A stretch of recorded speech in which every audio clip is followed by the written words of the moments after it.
एक औरत गार्डन में घूम रही थी। छोटी सी लड़की थी उनकी, रोज लेके आती थी।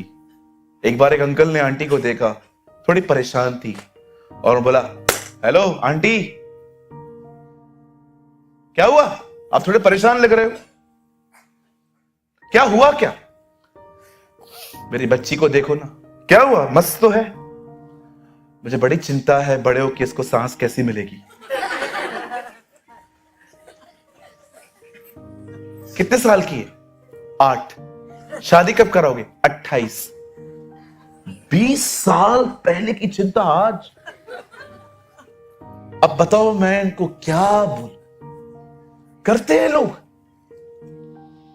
ये तो एक एग्जाम्पल दे रहा हूं, मैंने इन दिनों में प्रोफेशनल चिंता करने वाले देखे।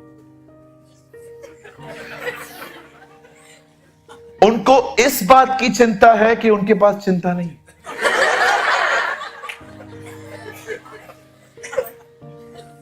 अधिक लंबी खुशी इनसे बर्दाश्त नहीं होती।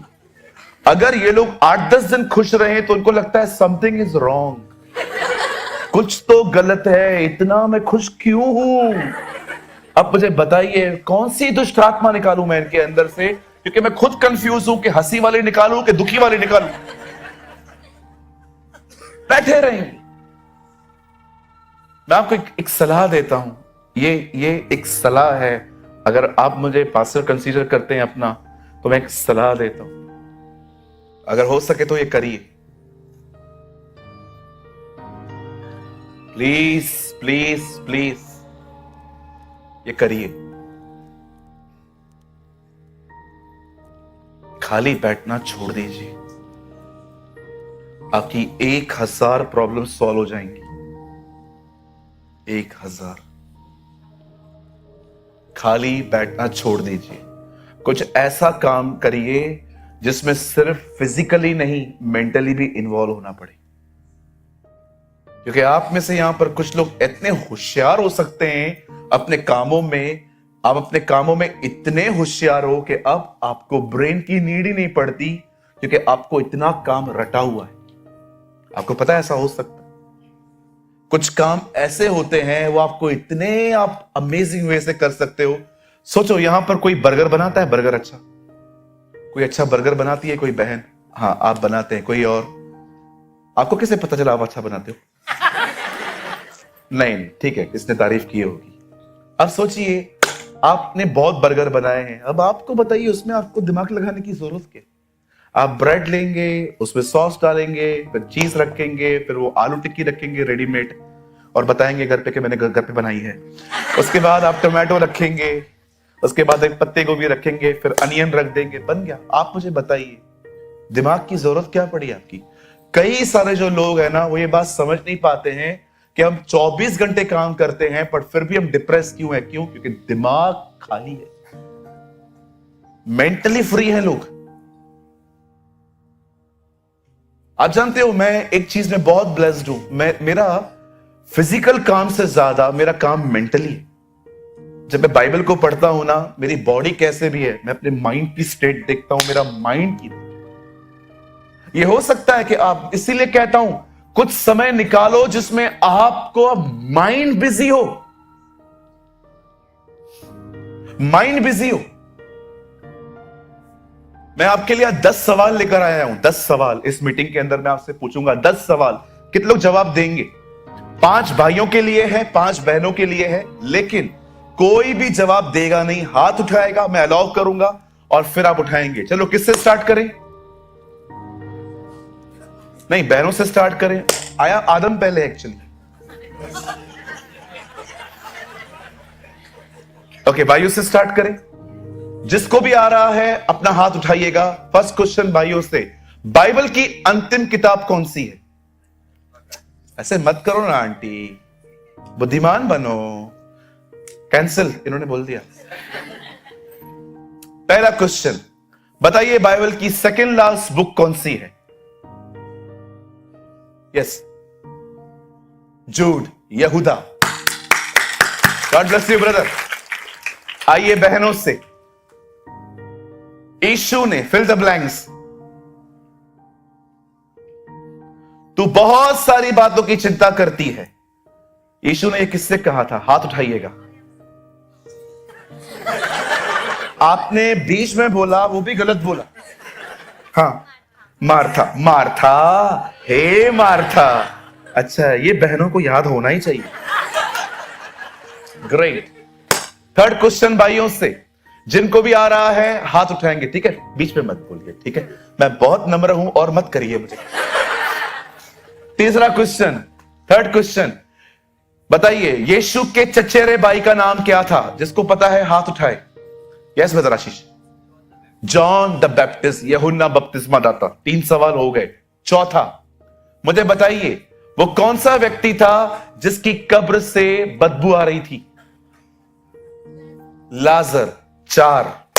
आइए 5वां सवाल, मुझे बताइए पुराने नियम में कितनी किताबें हैं? हाथ उठाइएगा।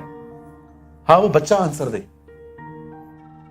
42। वंडरफुल बेटा, कौन सा बाइबल कॉलेज पढ़ के आया? ऐसे मत कर यार, 39 है। एक है 71 लेके घूमते हैं हम लोग, 70। हाँ, कौन था जी? Yes sir, 39। वो तो मैंने बोला ना। चलो 5 हो गए ना। 6वां सवाल बहनों से, जिनको आता है जवाब दीजिए। बताइए वो कौन से लोग थे जो यीशु को बचपन में ढूंढते ढूंढते पूर्व से निकले थे? हाथ उठाइए। हाँ बेटा, आप बोलिए। ज्योतिषी, मैगीज, वाइस पीपल। 6। आइए 7वां सवाल भाइयों से, मुझे बताइए वो कौन सा चेला था जिसको यीशु ने कहा तू मुझे सताता है? एक मिनट, हाथ उठाइए। हाथ जिनको पता है, बीच में मत बोलो। मिलो मीटिंग के बाद, हाथ रख के दुआ करूंगा आज। यस बेटा, शाऊल। Yes, wonderful. मुझे पता था तुम लोग पौलुस बोलोगे। कितने क्वेश्चन हो गए? 7। 8वां क्वेश्चन बहनों से पूछूं? पक्का? 8 क्वेश्चन, यीशु ने कौन से नदी में बपतिस्मा लिया था? हाथ उठाइएगा। सब जवाब तू ही देगी बहन, आपने नहीं दिया था। बोलो। यर्दन। वंडरफुल। आइए 9th क्वेश्चन, मुझे बताइए प्रकाशित वाक्य में कितने अध्याय हैं?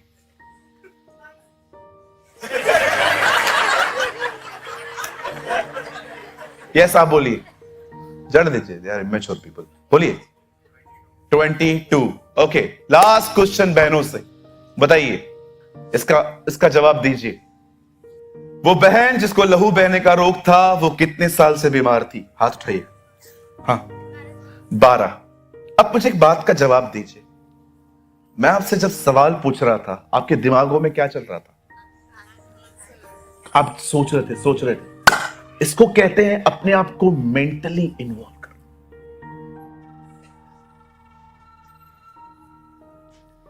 मैंने कोई सवाल नहीं बनाए थे, मैंने सिर्फ आज प्रभु से कहा था तेरे बच्चों को डिप्रेशन से निकाल।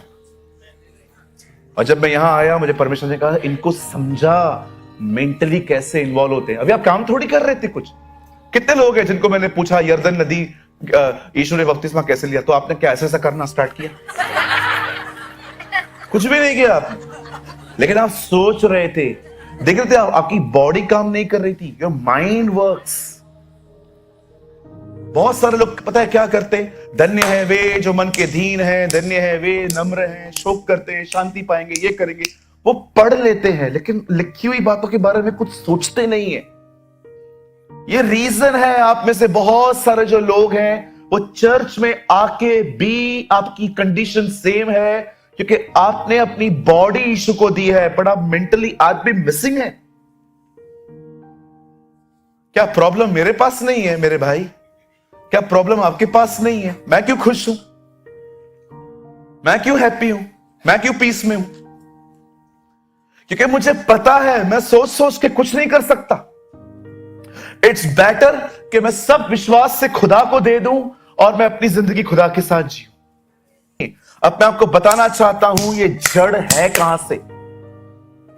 हमेशा याद रखना, डिप्रेशन की जड़ है उस चीज के बारे में सोचते रहना जो आपके पास नहीं है। ये डिप्रेशन की जड़।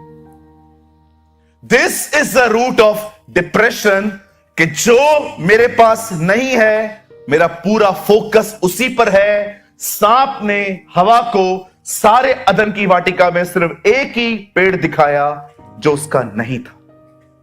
डिप्रेशन की शुरुआत इस जगह से है कि you are focusing what you don't have but not you have. आप वो नहीं देख रहे हो जो आपके पास है, आप वो देख रहे हो जो आपके पास नहीं है। ये रूट है। इसीलिए यीशु ने कहा, मैं इसीलिए आया हूं ताकि जो देखते हैं वे अंधे हो जाए और जो नहीं देखते हैं वो देखने लग जाए। विश्वास कीजिए, ये डिप्रेशन की शुरुआत है। कितनी भी दवाइयां ले लो, कितना भी कुछ कर लो, जब तक ये रूट नहीं काटोगे, चंगाई पाने के बाद, छुटकारा पाने के बाद भी आप वापस फंसते रहोगे। क्योंकि आपके लाइफ में बहुत बार आप उसी बात के बारे में बात करते रहते हैं जो आपके पास नहीं है। आप उसी चीज को देखते रहते हैं जो आपके पास नहीं है। ये डिप्रेशन की रूट है। आज कई लोगों को समझ में नहीं आता कि वो मीटिंग में आते हैं, वो इनकरेज होते हैं, आशीषित होते हैं, लेकिन यहां से जाने के बाद स्लोली स्लोली, वेरी स्लोली वो वापस उसी बात में घुसते हैं जो बात यहां पर प्रभु ने आपसे छुड़ाई। मैं आप में से हर एक को कहना चाहता हूं, अगर आप डिप्रेशन से आजाद होना चाहते हैं, आप वो न देखें जो आपके पास नहीं है, आप वो देखें जो खुदा ने आज तक आपके लिए किया है। उसे देखिए। लेकिन पास्टर, उसने क्या किया है मेरे लिए, मुझे एक चीज बताओ। यही प्रॉब्लम है। आपको शैतान ने इतनी आपकी तकलीफें दिखाई हैं कि आप वो नहीं देख पाते जो खुदा ने आपके लिए किया है। आप जानते हो सबसे पहले उसने आपके लिए क्या किया है? उसके अनुग्रह से आपके पाप माफ हुए। उसके अनुग्रह से आपको नया जीवन मिला है। अरे जिंदा है हम, वी आर अलाइव, हम जिंदा हैं। नहीं होते ना यहां पर, गोलियों पे होते, हॉस्पिटल में होते, कुछ तो खुद को खत्म कर चुके होते। लेकिन आज क्यों जिंदा है? क्योंकि उसने जिंदा रखा है हम। गवर्नमेंट जॉब, बिजनेस, एक अच्छा जीवन साथी मिलना, हर चीज होना सब कुछ नहीं है। याद रखना, आप जो ये जिंदगी जी रहे हो ना, ये परमेश्वर की तरफ से एक वरदान है। It's a gift of God. Appreciate life. मैं एक बंदे से मिला, वो सुसाइड करना चाह रहा था। मैंने उससे कहा, ब्रदर, आपने कहावत सुनी होगी, ऐ जिंदगी मैं तुझे एक और मौका देता हूं। मैंने कहा, मैं ये नहीं कहूंगा, मैं कहूंगा जितने साल आपने दूसरों को दिए हैं ना, उतने दिन आप यीशु को देके देखिए। आप बिलीव कीजिए, आज वो लड़का जिंदा है, प्रभु में बढ़ रहा है। सिर्फ वही दिखता है हमें। अरे ये तो देखो उसने क्या नहीं किया है आपके लिए।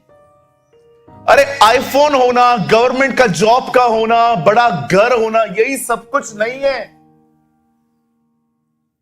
आप हेल्दी हो, आप ब्लेस्ड हो, आप किसी से कुछ मांगते नहीं हो, इतना उसने आपकी मुट्ठी को भर के रखा है। आपको पता नहीं है, बाहर जाके देखिए लोग क्या स्ट्रगल करते हैं। आज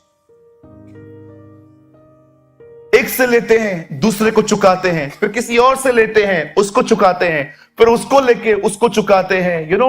कुछ लोगों की पूरी जिंदगी खत्म हो जाती है इसमें। लेकिन आज आप सोचिए, आपको किसी के सामने वो हाथ फैलाने नहीं देता, आपके पास उसने इतना देके रखा है। हम सिर्फ वो देख रहे हैं जो हमारे पास नहीं है। अरे ये तो देखो क्या है आपके पास। छोड़ो सारी बातें, अरे ये तो सत्य है, वो खुद हमारे साथ है, वो हमारे साथ है। कोई भी अगर आपको याद करवाता है कि देख तेरी जिंदगी में बहुत सारी चीजें ठीक नहीं हुई हैं, विश्वास कीजिए, शैतान ने अब सांप को यूज किया, अब वो किसी और को आपके लिए यूज कर रहा है। सिर्फ उन लोगों के सामने मत जाइए जो सिर्फ आपको याद करवाते हैं व्हाट इज मिसिंग, पर ऐसे लोगों से मिलिए जो आपको दिखाते हैं कि तू कितना ब्लेस्ड है। यहां देखिए, एक दिन अब्राहम एक बड़े युद्ध को लड़के आ रहा था। उसके पास बहुत कुछ था और रास्ते पे उससे मिल्किसेदेक मिलता है। बाइबल कहती है उससे मिल्किसेदेक को लूट का कुछ हिस्सा दिया। और आप जानते हैं मिल्किसेदेक ने उसको क्या कहा? स्वर्ग और पृथ्वी के मालिक की तरफ से तू धन्य है। जब मैं इस वचन को पढ़ रहा था, मैंने सोचा प्रभु मिल्किसेदेक ने ऐसा क्यों कहा? आप जानते हैं अब्राहम एक महान जय में आए थे। उन्होंने बहुत बड़ी लड़ाई जीती थी। और आप जानते हैं अचीवमेंट पाने के बाद, कुछ अच्छा पाने के बाद बहुत हद तक हमारे अंदर ये ख्याल आ जाते हैं कि मैं कुछ हूं, ये मैंने अपनी ताकत से किया है। आप सोचिए, एक व्यक्ति अब्राहम को आके बताता है तो उसकी तरफ से आशीषित है। मैं प्रभु से प्रार्थना कर रहा था, प्रभु जब भी मेरे लाइफ से आप कुछ अच्छा करें और मैं घमंड में आने ही वाला हूं, उससे पहले कृपया मुझे ऐसे लोगों से मिलाएं जो मुझे बताएं तूने कुछ नहीं किया है, उसने जय दी है। आप बिलीव कर सकते हैं, परमेश्वर अब्राहम को घमंडी होने से बचा रहा था। ऐसे लोगों से मिलो ना, वही आपके दो चार दोस्त हैं, वही आपको हमेशा याद करवा देते हैं। और क्या हुआ तेरा? और क्या हुआ तेरा? उसको बोलो ना यार, कुछ और भी बात कर। कल भी यही बातें की थी। बेचारा पास्टर प्रेमानी रोज हर शनिवार लोगों को याद करवाता है आप कितने ब्लेस्ड हो, और संडे से लेके दूसरे सैटरडे तक आपको सब याद करवाते हैं। तेरे साथ हुआ क्या? कृपया निकलो ऐसे लोगों के सामने से। कोई विजन नहीं है इन लोगों का, कोई विजन है ही नहीं लाइफ में, जो जैसे खुद है वैसे आपको बना रहे हैं। लेकिन पास्टर आप कहते हो ऐसों के साथ, तो फिर बचेगा कौन? एक दो लोग बहुत हैं। अधिक दोस्तों का होना बढ़िया बात नहीं है, जो हो वो अच्छे हो वो ज्यादा सही है। बाइबल कहती है सच्चा मित्र पता है कौन होता है? Who is your best friend? Bible कहती है मित्र हर समय मित्र बन जाता है और विपत्ति के समय भाई बन जाता है। They are your true friends. आपके सच्चे दोस्त वो नहीं होते हैं जो सिर्फ आपको कहेंगे मैं तेरे साथ है, ये सिर्फ व्हाट्सएप पे आपके साथ है। आप इनको बोल देंगे ना मैं प्रॉब्लम में हूं, वो आपको इमोजी भेज देंगे। ऐसा वाला दोस्त मेरे को नहीं चाहिए। ये इमोजी वाले मेरे पास ऑलरेडी बहुत हैं।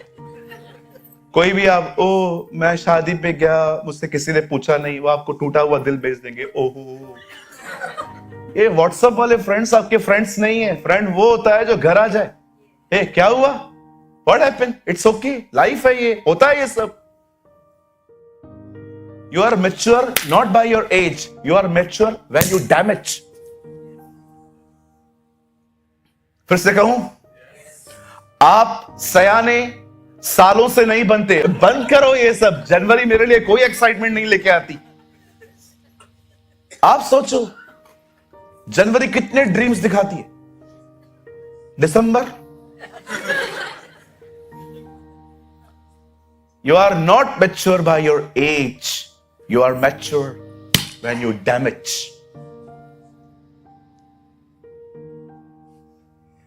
पिज्जा खाया खाया, सबने खाया, रोज खाते होंगे ना। बर्गर खाया, हुए मजबूत, मोटे हुए। मैच्योर बनना है, धोखा खाओ।